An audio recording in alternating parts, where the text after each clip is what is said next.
जय राधा माधव कुंज बिहारी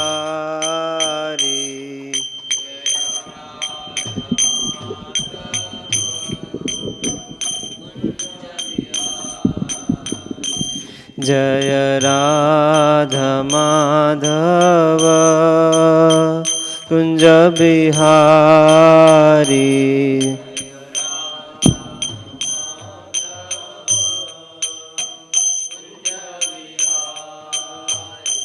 जय गोपी जन वल्लभ गिरिवरधारी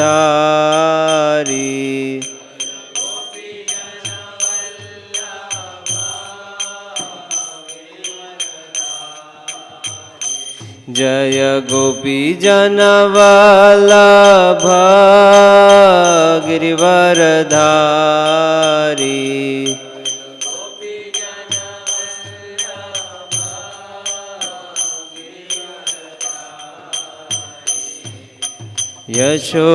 यशोदानंदन व्रज जनरंजन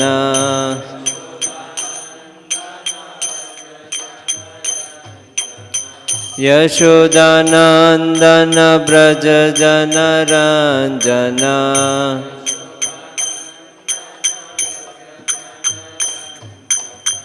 यमुना तीरवनचारी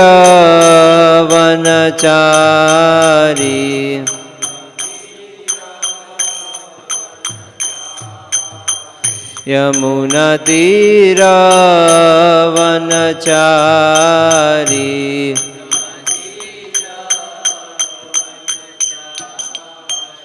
जय राधा माधव कुंज बिहारी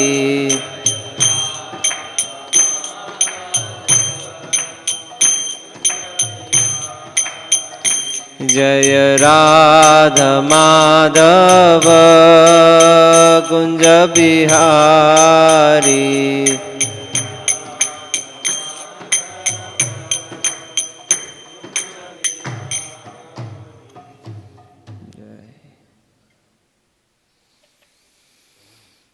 ओम नमो भगवते वासुदेवाय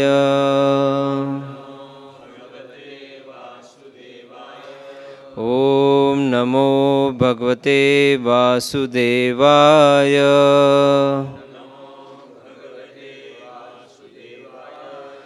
ओम नमो भगवते वासुदेवाय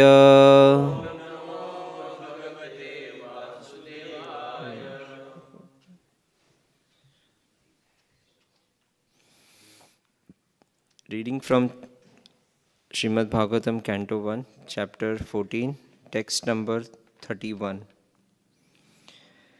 suṣeṇaś cārudeṣṇaś sāmbo jāmbavatī-sutaḥ anye kārṣṇi-pravarāḥ saputrā ṛṣabhādayaḥ suṣeṇaś cārudeṣṇaś sāmbo jāmbavatī-sutaḥ anye kārṣṇi-pravarāḥ saputrā ṛṣabhādayaḥ suṣeṇaś cārudeṣṇaś sāmbo jāmbavatī-sutaḥ अन्ये च कारशनी-प्रवराः सपुत्रा ऋषभादयः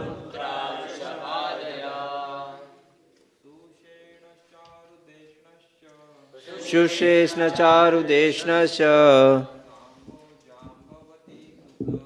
sāmbo jāmbavatī-sutaḥ anye ca kārṣṇi-pravarāḥ saputrā ṛṣabhādayaḥ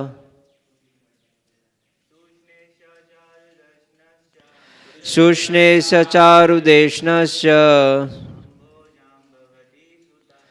sāmbo jāmbavatī-sutaḥ anye ca kārṣṇi-pravarāḥ saputrā ṛṣabhādayaḥ suṣeṇaś sāmbo jāmbavatī-sutaḥ anye ca kārṣṇi-pravarāḥ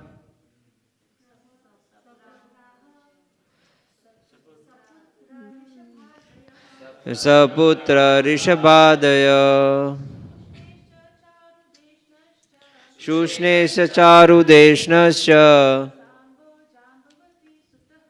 sāmbo jāmbavatī-sutaḥ anye ca kārṣṇi-pravarāḥ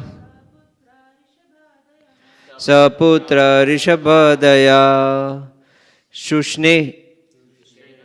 suṣeṇaś kārudeṣṇaś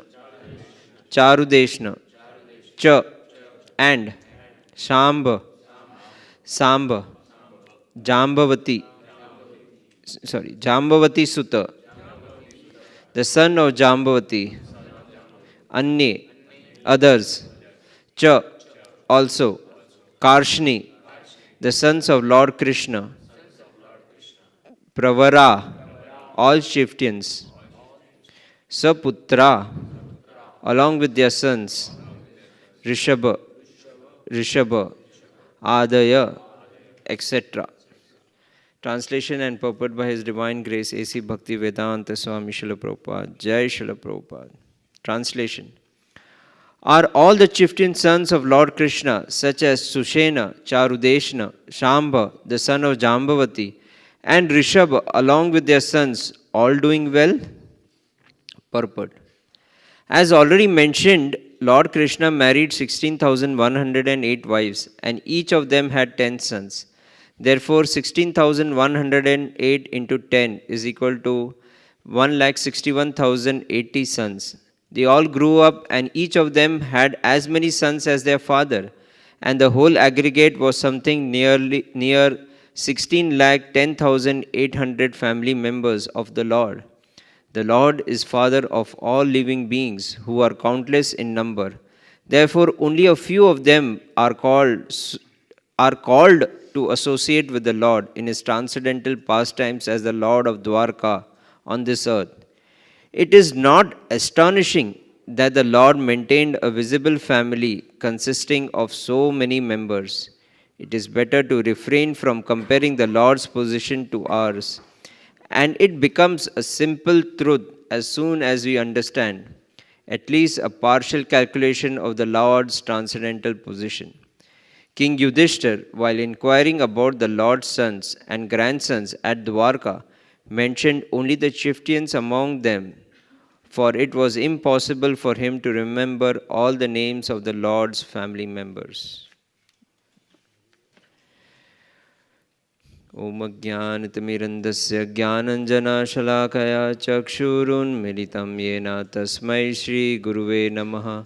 Shri Chaitanya Manobhistam Sthapitam Yena Bhutale Swayam Rupa Kadamayam Dadati Swapadantikam Vandeham Shri Guru Shri Utapadakamalam Shri Gurum Vaishnavamsha Shri Rupam Sagrajatam Sahagana Raghunatam Vitam Tam Sajivam Sadvaitam Savadutam Parijana Sahitam Krishna Chaitanya Devam Shri Radha Krishna Padan Sahagana Lalita Shri Vishakhamvitamscha Namo Vishnu Padaya Krishna Preshtaya Bhutale Srimate Bhakti Vedanta Swami Niti Namne Namaste Saraswate Deve Gauravani Pracharine Nirvisesha Shunyavadi Paschatya Deshatarine Namo Mahavadanyaya Krishna Prema Pradayate Krishnaya Krishna Chaitanya Namne Gauratvise Nama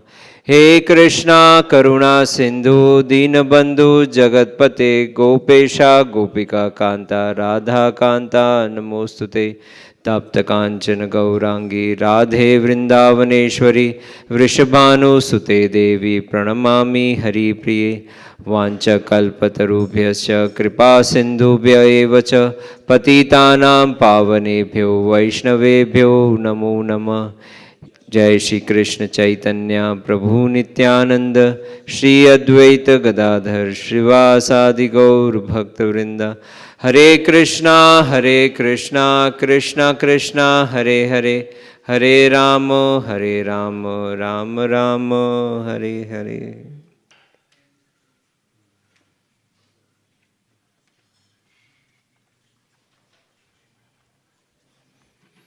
Hare Krishna.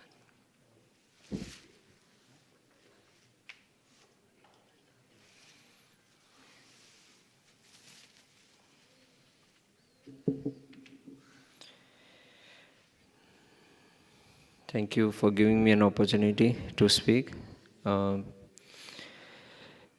Please forgive me if I speak anything more than my realization, and please bless me so that I can speak in parampara, which is pleasing to the devotees. So over here, we see that Yudhishthira Maharaj is actually inquiring from Arjuna about the family of Krishna, Lord Krishna. He's inquiring about the sons and the grandsons of Lord Krishna. And Srila Prabhupada explains that Krishna had a very, very big family. Imagine 16 lakh, 10,800 family members. So he had a very big family. Nowadays, our concept of family is, one husband, one wife, 2 children. That's it. This is 16 lakh. When I was reading this, I was feeling, 16 lakh, this is too much. But it is, Srila Prabhupada mentions, it is not astonishing for Krishna to maintain this family, because Krishna actually is the father of all the living entities. He maintains all of us, so it is not very astonishing. And Prabhupada says that most of these family members were Jeev Tattva. Only few of them were Vishnu Tattva. Like in the previous shloka, we heard about Pradyumna and Aniruddha. They were Vishnu Tattva. But otherwise, most of them were Jiva Tattvas. And they were invited by Lord Krishna to take part in the pastimes of the Lord in Dwarka. So this is how, how big the family members are. And sometimes we may wonder that life is so difficult. We are not able to even maintain one family. Your 16,108 family members are there. Not 16,000, 16 lakh. So we may wonder and we may think that life is very difficult, very hard. We have to work very hard for it. But actually, the essence of the Bhagavad Gita, we have not captured it. That's why we feel that there is a very important verse. Actually, Krishna makes a lot of promises in Bhagavad Gita. So one of the promise Krishna makes in Bhagavad Gita, in the 9th chapter, 22nd verse, it says, Ananyas chintayoto mam ye jana paryupashate tesham nityabhiyuktanam yogakshemam vahamyaham. If you ask, most of the ISKCON members will know this shloka by heart. Ananyas chintayoto mam and yogakshemam vahamyaham. This is very much even propagated by LIC, yogakshemam vahamyaham. But do we really understand? Krishna says, I protect what my devotees have, I conserve what my devotees lack, and provide what the devotees don't have. Right? I preserve what they have and I carry what they lack. Krishna says that in Bhagavad Gita, Ananyas Chintayotamam. So, while we may hear this shloka so many times, but we may still not have faith. In fact, my faith is very weak on this shloka. And if you realize why this shloka is very weak, why this realization is very weak on this, that Krishna will protect, is because we have lot of desires within us. And when those desires don't get fulfilled, we think, oh, this shloka is only theoretical. So Krishna doesn't say that I will protect all your desires, I will fulfill all your desires. Krishna says, I will preserve what you have and carry what you lack. So it depends on Krishna, what do we lack? It does not depend on us. So he will protect what we lack, and he will preserve what we have. So he will give us what we lack. And that definition of what we lack is Krishna knows rather than we knowing. So our faith in this particular shloka becomes very weak. In fact, sometimes we may believe in Lord's supremacy. We may say, oh Krishna, you are the supreme personality of Godhead. If you want, you can kick out my problems with a small tiny toe that you have, But please do that. And then we tell Krishna how to do it. So we believe in Krishna's supremacy, but we don't believe in Krishna's intelligence. We tell Krishna, okay, Krishna, you remove my these problems, you provide me these things, then my problems will be done. Then I'm going to be happy. We don't have faith in Krishna's intelligence. We have faith in Krishna's supremacy. I'm talking about the devotees. So we should have faith, complete faith in Krishna's supremacy as well as in Krishna's intelligence. And in Bhagavad Gita, again it is mentioned, if you don't have faith, what happens? Ashraddhaya dhana purusha. Dharmasya param tapa. If you don't have faith, what will happen? Mrityu samsara vartanti. We will fall back in this mrityu samsara and we will take repeated birth and death. So faith is the foundational of our devotional service. In Bhakti Rasamrit Sindhu, Rupa Goswami talks about faith, Ado Shraddha. Then he talks about sadhu sang and bhajan kriya and anartha nivritti. So faith is the foundational block of our devotional service. So we should have firm faith. And faith like whom? Like once, this is a story, once Mataji was there. And she was employed by her employer, and she used to tell that, Krishna provides me everything. And her employer says, Kya Krishna? I provide you everything. I give you salary. That's why you are able to run your family. No, she said, no, Krishna provides me everything. So that employer wanted to teach, that Mataji a lesson. So what he said, you are removed from your job now. And then for next 1 month, he appointed one servant. And that servant used to give money, and he used to give money every day to that Mataji for 1 month. So that servant used to go and, give Lakshmi to the Mataji for prasadam and everything. And then after 1 month he went and he said, so how was your 1 month? She said, wow, very nice. Krishna protected me very nicely. So how did Krishna protect you? Who gave you food? One person used to come every day. He used to give me some Lakshmi. I used to buy food from him. So then he said, is this that person? Yeah, this is that person. He said, he is my servant. I used to give him and he used to give you the, food, Lakshmi every day so that you are maintained. I was maintaining you for 1 month, not Krishna. And that Mataji was very, very happy. She was like, oh Krishna, how merciful you are that you can feed me even through an atheist. So that kind of faith we should have, that even if seemingly somebody else is providing, we should have the faith that Krishna is actually giving us that, is feeding us. So that faith we should have. Krishna is not blind. Krishna can see a black ant in a black well, dark well, on an Amavasya night, and still feed that ant. So Krishna is not blind. He will definitely feed us. And Krishna is the father. In Bhagavad Gita also it is said, right? Krishna is the supreme father. 2 times it comes as I am the seed giving father. Bijam mam sarva bhutanam. This is the first time that Krishna says that, Bijam mam, I am the seed giving father of everybody. And then again Krishna says in the 14th chapter, Aham bija pradapita, that I am the seed giving father. So Krishna is the father and he is the supreme father. So why would a father not maintain his family? He is maintaining 16,10,800. So why would he not maintain us? We should have that firm faith. He will maintain us. Job rahe, na rahe, salary aaye, na aaye. If we are determined and if we are faithful to Krishna and chanting his holy names, he will definitely protect us as well as maintain us. We should have that firm faith. So, there was in Chaitanya Leela, in Chaitanya Bhagavatam, there is a pastime of Shiva's Pandit.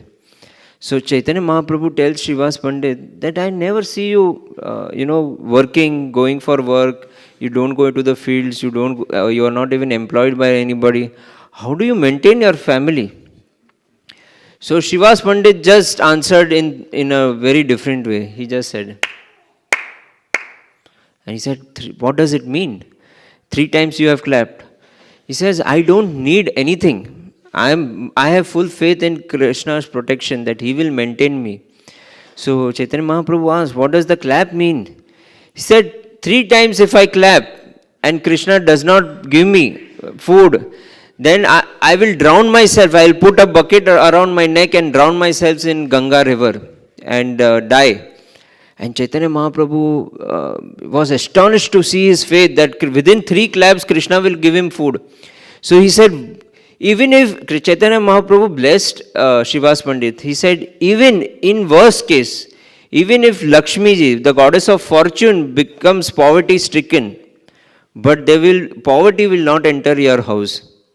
So that much faith Shiva's Pandit had, so Chaitanya Mahaprabhu also blessed him, that he will be protected. So in Srila Prabhupada's, like someone might think, 500 years ago all these magical things is possible. But in this age, it is not possible. So if we see even in Srila Prabhupada's time, His Holiness Bhakti Pragna Keshav Maharaj, who gave sannyas initiation to Srila Prabhupada. Srila Prabhupada actually did not want to take sannyas. Whenever, like many times, dreams used to come to Srila Prabhupada that Bhakti Siddhanta Saraswati Thakur is telling him, take sannyas, take sannyas. But Srila Prabhupada was thinking, how will I take sannyas? How will I maintain my family? I have children, I have, job to do. How will I do? So he used to negate those, those dreams that he used to get. So once he met Bhakti Pragna Keshav Maharaj and he insisted that Srila Prabhupada should take initiation. In fact, Srila Prabhupada was sitting on the banks of Yamuna river when his Maharaj came and told him, he caught him by his hand and took him to his mutt and said, you should take initiation. That night Srila Prabhupada got a dream and Bhakti Siddhanta Saraswati Thakur was telling him like this, follow me. So follow what I have done, take sannyas. And he narrated this dream to Maharaj, and Maharaj said, now you should take sannyas. And he gave sannyas to Srila Prabhupada. But he was such an exalted devotee, His Holiness Bhakti Pragya Keshav Maharaj. Once in his mutt, there was a very senior god brother who was planning to come.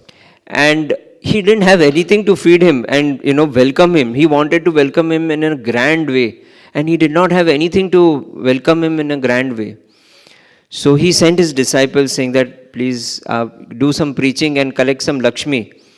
But his disciples went, and for 2 days, he was going to come after 2 days. For 2 days they did a lot of preaching, but they could not collect as much Lakshmi as much wanted. And Bhakti Pragya Keshav Maharaj had so much faith in the chanting of the holy name. So for 2 days he continuously chanted the holy names. And on the end of the 2nd day, a crow came and put a big bag in front of the mutt and went away. And when Bhakti Keshav Maharaj opened the bag, a bag full of gold coins was found. So that is the faith that devotees must have. We may not have that much faith, but even if you have little faith, Krishna will reciprocate. Krishna says in Bhagavad Gita that as you approach me, I will reciprocate as much. Now this is still little farther away, in times of Srila Prabhupada. What about, more recent times? So His Grace Kanai Thakur Prabhu also mentioned a similar episode in Friday class. So I just wanted to narrate. So Shyam Sundar Prabhu was a disciple of Srila Prabhupada and very dedicated with his wife Malti Mataji. He was a carpenter by profession, didn't earn much. But he opened centers. And he opened one center, rented apartment was a center. And they didn't have money to pay that rented apartment. For 2 months they did not pay the rent, and he was thinking, if that person will come, landlord, he will kick us out of this apartment complex now. And he was thinking that way, and one day he went for Mangala Aarti morning, 4 o'clock in the morning, and it was snow time, full frozen, nothing in the vicinity, no one on the road, and Mataji and Prabhuji were talking, were just chanting and walking. And suddenly, from air, bills of 100 rupees dollars started flying in the air. And from nowhere. Now this is a place where no one is in early morning, full snow, and there is nothing to be, no one is actually can put that money. But money were flying in the air, and both Mataji and Prabhuji were collecting. And they found it was as much as what it was required to pay the rent and maintain the center. So this is the faith that we should have. Sometimes we don't have that ultimate. Shyam Sundar Prabhu actually also says that Krishna used to test us to the limit, and then they used to be fully dependent on Krishna. Nowadays what we have, full temple, we have devotees, we have books, we have association, and we take it for granted. So we are not dependent, oh Krishna, please give me association today. No. Mil jayega, jayenge, temple, mil jayega. So we are not bothered, oh Krishna, will this center be there for the next month? Rent hota hai, pay. So we are not actually, we don't have that kind of desire and longing and faith and dependence on Krishna. So Krishna also reciprocates that way only with us. So, but that time, they had full faith in Krishna. So Krishna used to reciprocate in that way. So now still, one may say that this is still little far of example. Give me something recent. So there was one devotee in Mayapur. He was actually a brahmachari and he became a grasta. He got married in 2017.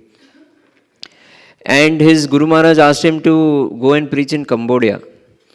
And he just packed his bag. His wife was a Russian. And Mataji was saying, no, I don't want to. I want to stay in Mayapur only. He said, no, Guru Maharaj has asked, let's go. So they backed. And his mother-in-law gave him $300. 3 bills of $300, $100 bill. So that he can use that in Cambodia.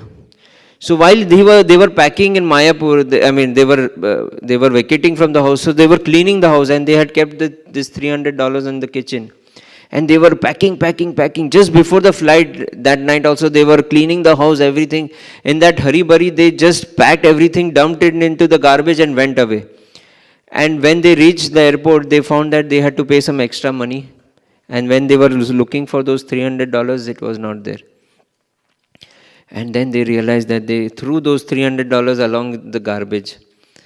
And then he had to pay for one brahmachari also, some 12,000 rupees. So whatever he had now was gone. So he went to Cambodia, and then he asked his wife, please spend only $2 per day, not more than that, for our food, because we don't have anything. And there were only 4 devotees in Cambodia, Mataji, husband, and 2 brahmacharis. So they used to go out every day for Harinam Sankirtan, come and take prasadam, and whatever in $2 they could manage per day, they could manage. And then once a Indian, South Indian person came to the temple and he was asking about, how they are preaching, and he said, do you require to be full-time over here? Can you not work? How are you managing yourself? He said, no, I can't. If I work, then who will take care of the temple and the preaching activities for which my Guru Maharaj sent me? He said, Acha, and then he was inquiring how you are managing yourself and temple and all that. At the end of the conversation, he removed $100 bill and gave it to Prabhuji and said, this is the donation for the temple. Then Prabhuji took it and fed him prasadam. And later he removed from his pocket $900 and gave it, this is only for you. So this is how Krishna reciprocated 3 times more than what he had. He had $300 this mother-in-law gave, but now he got $900. Now one may think, ye to mera karma hai. But that devotee thought is as a hand of Krishna. So we should also be grateful and be cognizant of how Krishna is helping. And otherwise we will just think, oh, मेरे मेहनत से हुआ है, मेरे से ये मतलब वो devotee को मैंने preach किया, मेरे को $900. So Krishna's hand is there everywhere. He can maintain anybody. But we should be cognizant of the fact. He can maintain even elephants. It is said that Africa, it is the poorest country, right? But maximum elephants are found in Africa. And in elephant, he has a big family, at least 4 or 5. He has a wife and children. Each one needs, husband may need 50 kgs, wife may need 75. No, 50. wife also 50 kg of food. Children also need 50 kg of food. So 200 kgs of food they need every day. वो devotee बोलता नहीं है ऐसा कि मैं MBA करके आता हूँ and then I'll feed you. Elephant ऐसा बोलता नहीं है. He doesn't need an MBA degree to satisfy or maintain his family. He gets 200 kg of food every day in a poorest country. Like I keep telling my daughter that those who are very intelligent, they take science. Those who are little less intelligent, they take commerce. Those who are little more less intelligent, they take arts. So she has taken arts. And then I tell her that those who are even less intelligent, they do only up till 10th standard. And those who are bekar, they are just roaming around freely. They don't do anything in life. Then I heard this story from his Amog Leela Prabhu, yes. Same thing Amog Leela Prabhu also said, but he gave a very good twist to this. He said, those who are very intelligent take up science and they become engineers. Those who are little less intelligent, they take up commerce, they do MBA and make the engineers work under them. Those who are little less intelligent, they take up arts, become IAS officer and make the MBA work under him, under whom the engineer is working. And those who are, even less intelligent, 10th pass, they become politicians. And under them, the IAS officer works, under whom, MBA works, under whom the engineer works. And those who are bekar, those who don't have anything to do, they become sadhu. And under sadhu, who works? That politician works, and the politician works under, MBA works under, IAS officer works under the politician, and so on. So the idea, the reason behind he giving this example is that we may think that we may work very hard and maintain our family, take big degrees, but it's not required. Not that I'm discouraging, and not that I'm telling that we should not work hard. We should work as if everything depends on us, and pray to Krishna as if everything depends on him. So in ISKCON Mayapur, there is actually this exercise is carried on with Gurukul devotees, to show them that firm faith in Krishna, that Krishna will maintain. So every year they do this exercise. They take the Gurukul boys on a Padyatra to some place in West Bengal. They just keep on walking. They chant and they walk. They don't carry any mobile phones. They don't carry any Lakshmi, nothing. Whatever Krishna gives, just to make, actually this exercise, when we get to know, then we will have this deep faith in Krishna. So they do this exercise yearly. They keep on walking wherever they are walking. Suppose they are, they are resting below a tree while walking, and then somebody comes and says, "Oh, are you Hare Krishna devotees?" Yeah, we are Hare Krishna devotees. Lunch is from my side. I want to sponsor your lunch. And they got lunch that way. Once they were just walking and it was Ekadashi day. And when they reached a field, and there was nothing apart from the field. And they were thinking, oh, today to Nirjal Ekadashi. Because what you will get in field? Grains. You will not get anything else. And grains you can't eat. So today was full fasting. And they were thinking like that, and one person came on tractor. And then they said, are you Hare Krishna devotees? They said, yeah, we are from Mayapur. Oh, he said, I am from Navadvip. And there is one great big devotee who is staying over here. It was Atma Tattva Prabhu, Prabhupada's disciple. Please come and meet him. He had such big deities of Jagannath, Baldev, Subhadra Mai. And that day, Mataji, his wife, cooked 15 varieties of prasadam for Ekadashi prasadam. So that way, full dependence on Krishna. Those kind of exercises sometimes are required for us to develop that faith. Otherwise, thoda theoretical faith we get, saying that Krishna will maintain us.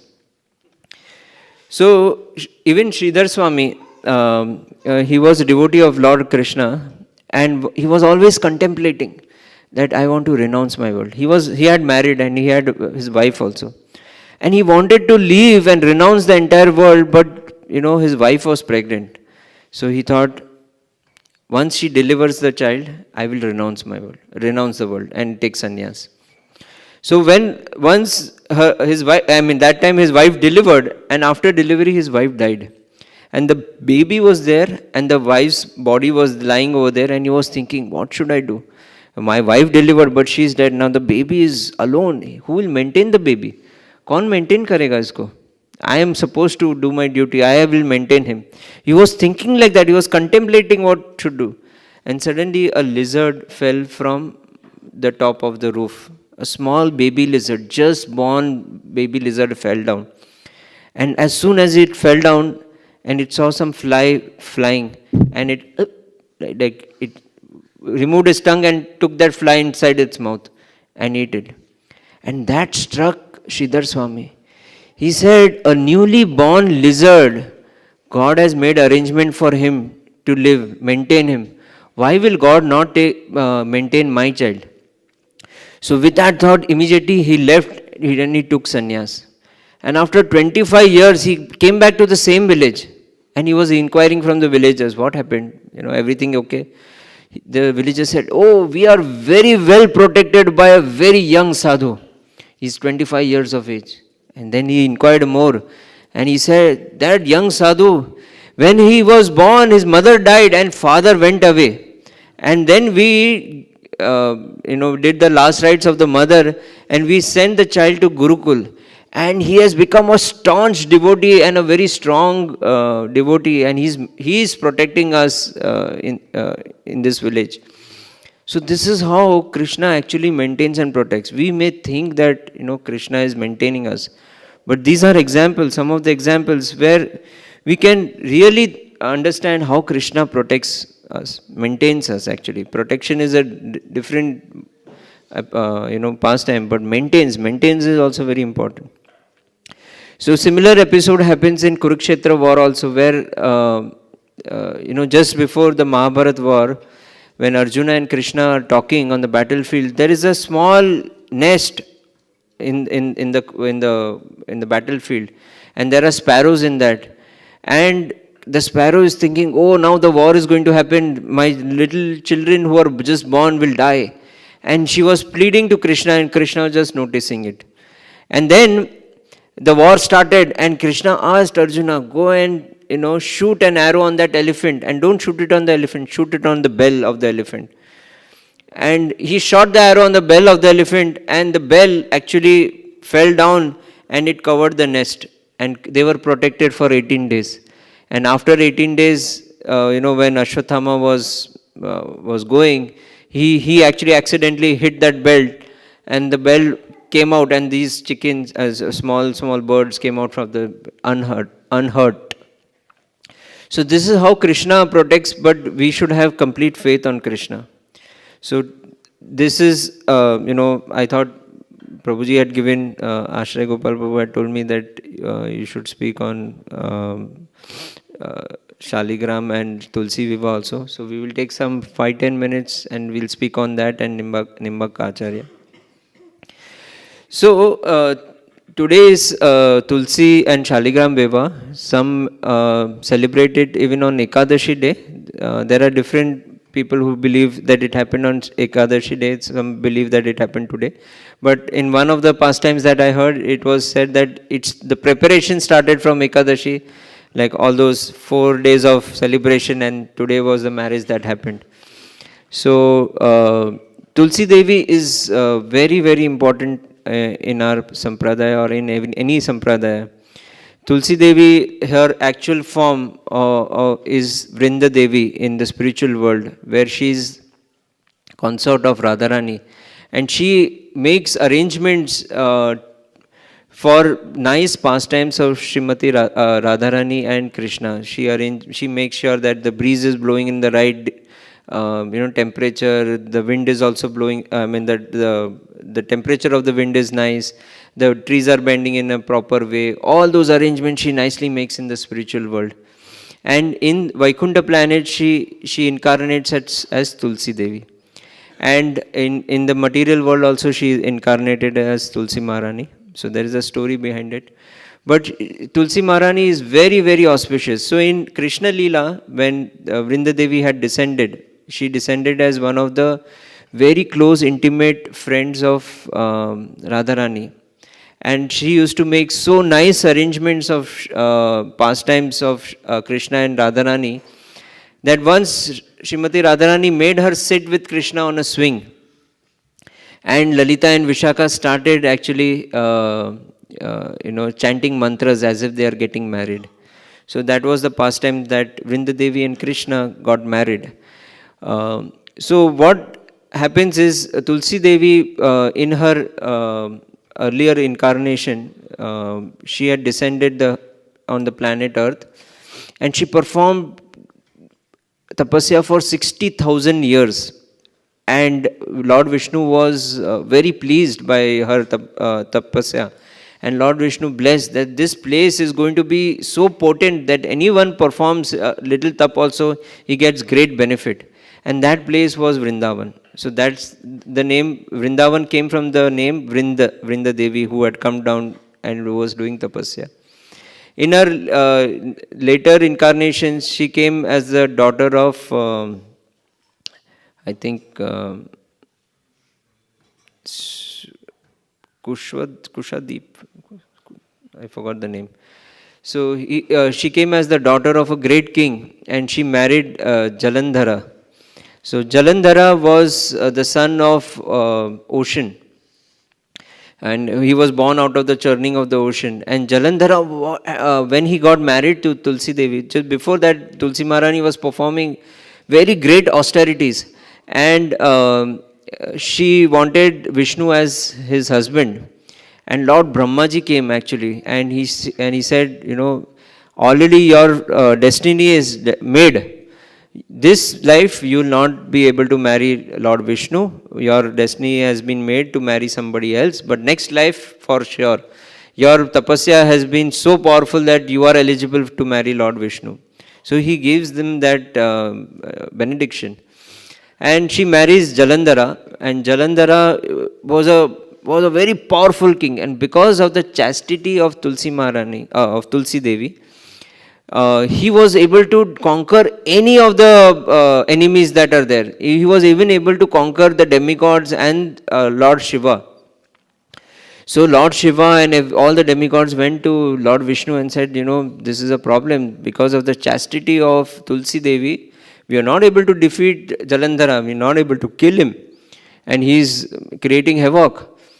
And Lord Vishnu agreed to play his pastimes. So Lord Vishnu disguised himself as Jalandhara. So while Jalandhara was on the war, Lord Vishnu disguised himself as Jalandhara and came to Tulsi. And when Tulsi saw Jalandhara, her chastity broke because she assumed that the person who's coming is her husband, but it was not her husband. And at that point in time, they actually killed Jalandhara. And Jalandhara's, the head actually fell on Tulsi Maharani's lap. And then she was so angry at Lord Vishnu that she cursed him. Your heart is like a stone. I curse you to become a stone in your next life. But Lord Vishnu was so pleased. He said, yes, I take this curse. I will come as Shaligram in Mandakini river. Mandaki river, right? Gandaki river. So Gandaki river is in Nepal. And I will come as Shaligram, and you will also be there, and we will be married at that point in time, because Brahmaji's boon also had to be fulfilled. So this is the pastime of how Shaligram and Tulsi Maharani got married. So there are a lot of pastimes of Tulsi Maharani in our Sampradaya also, like not our Sampradaya in Bhakti Marg. So the 4 Kumaras, they were actually impersonalist, but just by smelling the fragrance of Tulsi Maharani, they became personalist, and they became a great devotee of the Lord. When Advaita Acharya was praying to Lord to descend, he was offering Tulsi at Shaligram, and Lord decided to descend to this planet. Even Haridas Thakur, when the prostitute had come, he had asked her to chant in front of Tulsi Maharani, and she became a very, very great devotee in spite her past. So these are the glories of Tulsi Maharani. And little bit about Nimbak Acharya. I didn't have much data, but whatever I have heard and read, I'll just share. I'll take 2-3 minutes. So Nimbak Acharya comes in the line of Kumar Sampradaya. He is actually one of the Acharyas under Kumar Sampradaya. There are 4 Sampradayas. So Nimbak Acharya is the Acharya of Kumar Sampradaya. So he got this name Nimbak because of a pastime that he performed. He used to stay in Vrindavan near Govardhan. And he had invited a Jain monk for prasadam in the evening, and the Jain monk said, "I will not eat because the sun has already set. Jains don't eat after sunset." So he did not take prasadam, and Nimbak Acharya, he actually requested the sun to appear from Nimba tree. So the sun appeared from the Nimba tree, that's why it is called Nimbak Aditya. He is called Nimbak Aditya or Nimbark. So because of this pastime, he is called Nimbark. So once he was performing great austerities and sacrifice for Lord Shiva, and Lord Shiva was very pleased with him. And Lord Shiva appeared in front of him, and he said that you go in the forest, there is a Bale forest, and you go over there and you will find your spiritual master. There are 4 Kumaras who are waiting for you, who will give you initiation and give you the Radha Krishna mantra. And you go over there and take advice from them. You will get spiritual enlightenment. So he immediately left in the forest, the Bale forest, and he found there were 4 beautiful boys, 4 Kumaras, seated on a very elevated platform under a tree, and they were waiting for him, and he prostrated before them. And Sanat Kumar, he actually asked him, "Why are you here?" And he explained why he is here. And then Sanat Kumar, he gave him Sanat Samhita and said that I will initiate you in the Radha Krishna mantra. And they follow, bhava marg. That's a different way of worshipping Lord Krishna. And they said that you please chant this mantra and meditate on Lord Radha and Krishna. So he was chanting this mantra and meditating on Radha and Krishna, and immediately Radha and Krishna actually came in front of him. And they blessed him, and they said that you are so fortunate that you are chanting in the forest of Navadvip, and I will appear in this forest. And Radha and Krishna, they actually merged into one, and Gaurang Mahaprabhu actually gave him darshan, and he said that I will come in Navadvip, but don't reveal my identity to anybody. You will also take birth during my pastime, and you will be born in Kashmir, and you will be called Kashmiri Pandit, Keshav Kashmiri. So you will be called Keshav Kashmiri, and you will be a scholarly person. He will be a Pandit at that time, and you will be defeated by me in my pastime. So this is how Gaurang Mahaprabhu blessed him. So this is about Nimbakacharya. So just summarizing that what we learned. So we should have firm faith in Krishna's protection and maintenance. We should trust his intelligence also, and just not trust his superiority. Second thing we learned, we discussed about is Tulsi Maharani, how important she plays a role in our life, and the pastime about the Tulsi and Shaligram Vivah, and about Nimbakacharya. Jai. Srimad Bhagavatam ki jai. Srila Prabhupada ki jai.